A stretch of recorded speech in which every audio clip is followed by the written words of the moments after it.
we've got armor-shredding revolvers and military beasts that paint the sky with lead. Just grab your ear protection first. Take John Browning's legendary 50 BMG cartridge, designed in 1918 to shoot down planes and pierce tank holes, and ask the dumbest possible question. What if we put it in a pistol? That's the Triple Action Thunder.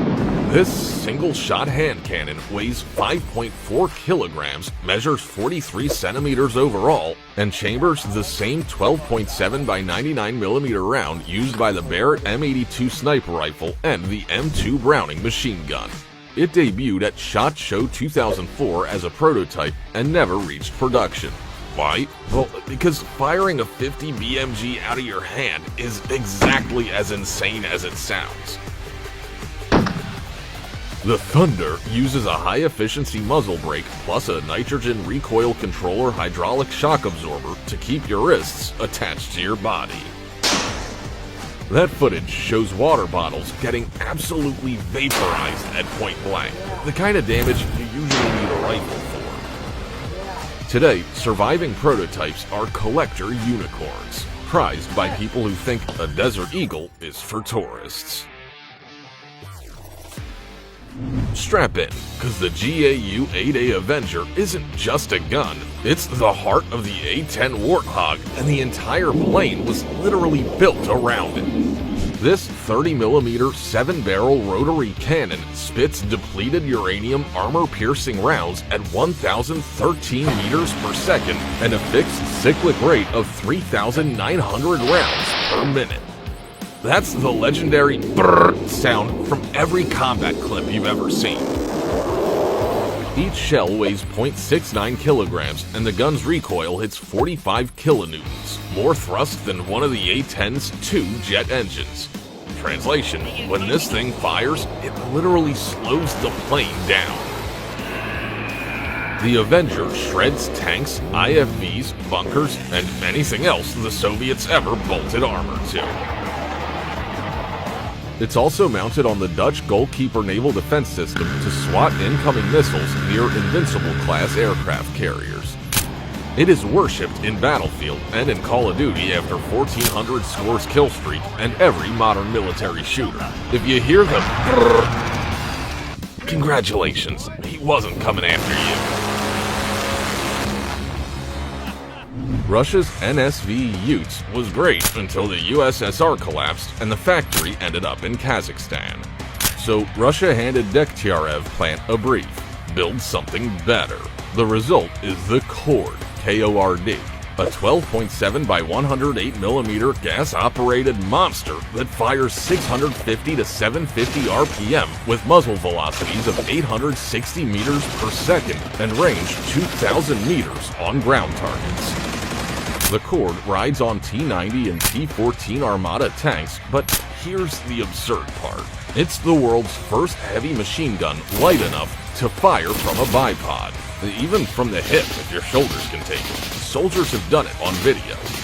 Real Terminator energy. With BS-41 tungsten core armor-piercing rounds, it punches through 20 millimeters of steel at 750 meters. And through walls, and through engine blocks, and through whatever's hiding behind them. The Type 74 is China's modernized version of the Soviet LPO-50, and somehow it's still in active service with the People's Liberation Army. While most armies retired flamethrowers in the 1970s, Beijing decided that some problems are best solved with a jet of burning thickened diesel.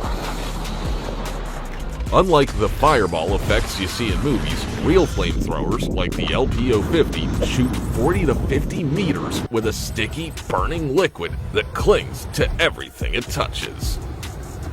The Type 74 carries two 4-liter fuel tanks, making it lighter while keeping its bite. Instead of a pilot light, it uses electrically detonated compression cartridges, meaning it actually works in Arctic cold where Western flamethrowers froze solid. Also, the flame projector is disguised as a light machine gun, complete with a totally pointless bipod, so enemy snipers won't immediately target the operator. These clips show combat engineers staging exercises straight out of a Cold War newsreel. It's basically a fire hose from hell that turns any fortification into an oven. The Pfeiffer Zaliska is what happens when a revolver has an identity crisis and thinks it's a cannon. This Austrian beast is widely considered the most powerful production revolver on Earth, chambered in the legendary 600 Nitro Express Elephant cartridge. It weighs 6 kilograms, almost as heavy as a bowling ball, with a 33.5 centimeter ported barrel and a 5-shot cylinder forged from tungsten steel alloy. The cylinder alone weighs 2 kilograms. Each round costs around $40 and launches a 900 grain bullet at roughly 462 meters per second, generating about 6,225 joules of muzzle energy. That's roughly 8 times the punch of a .44 Magnum. The whole revolver runs about $17,000 with a gold-plated hammer, gold inlaid engraving, and a price tag that says, "I'm not for hunting, I'm for showing off." Most videos show shooters bracing both-handed against the recoil. Skip the ear protection and you'll catch a literal concussion, but that's exactly why he made it into the Guinness Book of World Records. The GAU-19A is what happens when you take the minigun and ask, but what if 50 cal? This 3-barrel electric Gatling gun fires 12.7 by 99mm NATO at a selectable 1,000 or 2,000 rounds per minute. Compared to its 7.62mm little brother, M134, the GAU-19 is bigger, heavier, and way meaner. Each round leaves the barrel at around 880 meters per second, with effective range out to 1,800 meters and slant range pushing 6 kilometers. So that small boat 800 meters away is already done.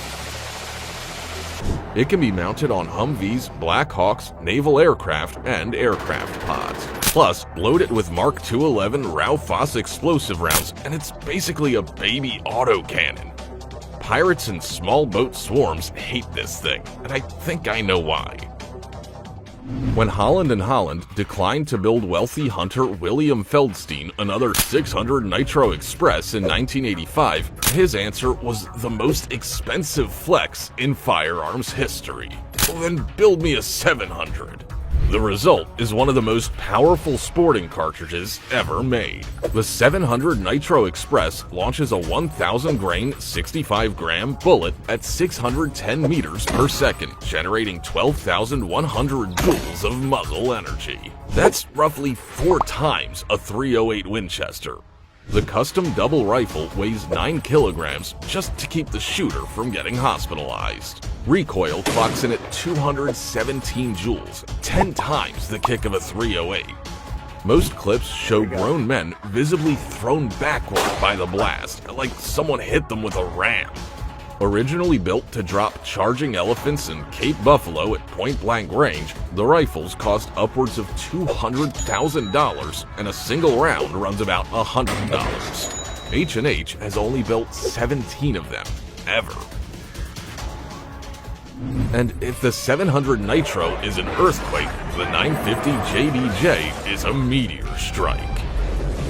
This is the largest centerfire rifle ever made, firing a 24.1 millimeter. That's a workout. The rifle itself, known as the Fat Mac, weighs about 23 kilograms, which is the only thing keeping it from exploding the shooter's shoulder upon firing.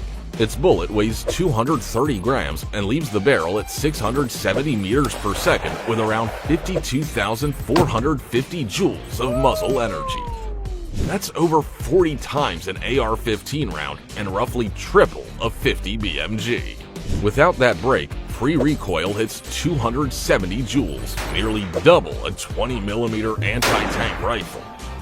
Only 3 of these rifles were ever built, and with ammo no longer in production, each shot is like firing a piece of jewelry downrange.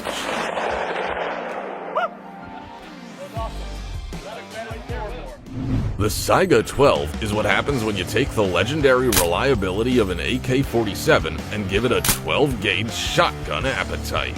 This semi-automatic, and sometimes fully automatic, beast uses a gas-operated system to cycle shotgun shells as fast as you can pull the trigger. Whether you're using a 10-round stick mag or a 30-round drum, it turns any hallway into a no-fly zone. In these destruction videos, the Saiga is shown sawing through trees or obliterating rows of watermelons in heartbeats. It's a favorite of competitive shooters and special forces alike because of its sheer versatility. And in the hands of someone like John Wick, it's less of a gun and more of a delete button for anything within 50 meters. If you've ever wanted a machine gun that fires grenades, congratulations, the Mark 19 has you covered. This 40mm belt-fed automatic grenade launcher has been Uncle Sam's bunker buster since the 1970s, and it's still ripping in 2026. Cyclic rate of fire is 375 RPM with practical sustained fire around 60 RPM because, well, it's hurling 40 by 53mm grenades. Mark 19 has a maximum range of 2,212 meters, and each M430 high-explosive dual-purpose round has a 5-meter radius of the blast, a 15-meter wound radius, and punches through 51 millimeters of rolled homogeneous armor on a direct hit. It means most APCs and IFVs are toast. The launcher itself weighs 35 kilograms and rides on everything. It is heavy, it is loud, and it is capable of turning a quiet field into a Michael Bay movie in roughly 3 seconds. Have a meteor go cross, and it's all like crawl. This is the sawed-off double barrel, aka the street howitzer. Take a regular 12-gauge double barrel, saw the barrels down under 46 centimeters, chop the stock to a pistol grip, and now you got a monster that fits under a long coat. Each shell carries 9 lead pellets of double-aught buckshot flying out around 400 meters per second. With no choke to keep the pellets together, the spread goes wide the second they leave the barrels. Just look at this. One shot and a plank turns into a sieve. Inside 10 meters, nothing survives a direct hit. Past that range, accuracy is more of a polite suggestion. The recoil is monstrous, but forget about aiming. This is a point-and-pull weapon, no time to think, and that's why Mad Max chose it as a main tool.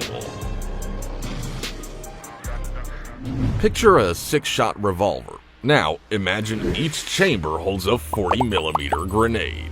Ladies and gentlemen, the M32A1, the U.S. Marine Corps' designated Delete the Room tool.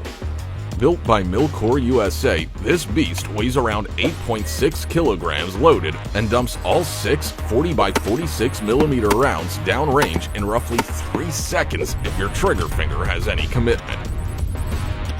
Just imagine, maximum range, 400 meters, accurate point target range, 150 meters, and each high explosive grenade has a 5-meter blast radius and chews through light vehicles like wet cardboard. The cylinder is spring-driven and rotates automatically after each shot, so all you have to do is pull and point. Watching the slow-mo of a grenade flying out and detonating across a field is genuinely unhinged. The Mini Uzi is essentially the original Icon's angry little brother who clearly has zero chill. It packs a legendary reputation into a frame so small you can basically hide it under a light jacket. But don't let its size fool you. This little monster spits lead at a blistering 950 to 1100 rounds per minute. With a muzzle velocity of 375 meters per second, it can empty a 20-round magazine before the first casing hits the ground. The shorter bolt is the secret. Effective range tops out at 100 meters, but this isn't a long-range tool. It has appeared in everything from The Matrix to Terminator, usually held by a guy who doesn't plan on missing at close range. It is the perfect choice for bodyguards or anyone who needs to turn a small room into a lead-filled blender in under 2 seconds. Here's a question almost nobody asked. What if you took a revolver and chambered it for shotgun shells? The Turks at Sulin Arms answered anyway. The SR-410 is a 5-shot double-action 410-gauge revolver shotgun engineered specifically for the Canadian market because Canadian gun laws have, let's call them, creative loopholes. It has a 2.05 kilogram weight, 250 millimeter barrel with a 70-75 alloy receiver. The cylinder swallows 5 shells of 2 3/4 or 3-inch 410 ammunition. And before anyone scoffs at 410 being one of the smallest shotgun gauges, the 410 slug actually packs nearly double the muzzle energy of the .357 Magnum. So the gauge is not a weakness, it's a violation of the law in disguise. Today, it's one of the strangest hybrid firearms in production, and it's still completely non-restricted in Canada. Allied soldiers already hated the MG42 so much they nicknamed it Hitler's buzzsaw. So German engineers took one, upgraded it to NATO standards, and called it the MG3. Nothing important changed, meaning the rate of fire still hits up to 1,200 rounds per minute. For comparison, most machine guns max out around 600, and the MG3 doubles that. Its 7.62 by 51mm NATO rounds exit at 820 meters per second, creating a continuous stream that sounds less like gunfire and more like a very angry zipper. Effective range reaches 1,200 meters on a tripod, but the firing crew need to wear asbestos gloves for barrel charges, because at this rate of fire, the barrel overheats every 150 rounds. Over 50 countries have deployed this gun across more than 6 decades. PUBG players know it as a care package weapon. Frontline soldiers know it as something you absolutely do not want trained in your direction, and both groups are correct. If you've ever seen Top Gun or any movie with a fighter jet doing a strafing run, you've already seen the M61 Vulcan in action.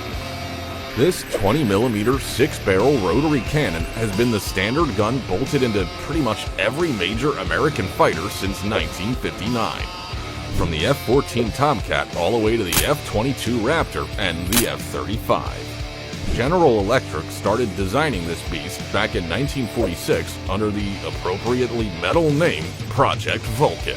And somehow, the design is still doing its job nearly 80 years later. The numbers are completely insane. 6,000 rounds per minute on the standard M61A1, climbing to 6,600 RPM on the lighter M61A2 in the F-22, with each round leaving the barrel at 1,036 meters a second. At full chat, the gun spits 100 rounds per second, which is why pilots only fire it in 1 to 2 second bursts, unless they want to empty their entire 511 round drum in under 5 seconds. But here's where it gets really wild. The Vulcan didn't stay in the sky. The US Navy strapped it onto warships and even tanks. Commonly known as the Bouncing Betty, the S-Mine is the most terrifying frog that can jump on you. This World War II German anti-personnel mine doesn't just explode in the ground. When triggered by a tripwire or pressure, a small charge launches the mine 0.6 to 1.5 meters into the air before it detonates. At waist height, it sprays 360 steel balls and scrap metal in every direction with a lethal radius of 20 meters. In historical training films, the bounce happens so fast you can't even blink before the fragmentation cloud hits. It was a psychological nightmare for Allied soldiers, earning a grisly reputation in films. It's a weapon designed not just to kill, but to maim and terrify everyone within a 100-meter radius. One wrong step and the ground literally jumps up to bite you. So, if the world was ending tomorrow and you could only pick one of these beasts to keep you safe, Which one are you grabbing? I'm gonna have to go with anything attached to a plane. A plane sounds good to have in those circumstances. Drop your choice in the comments below. Thanks for watching, and we'll see you in the next one.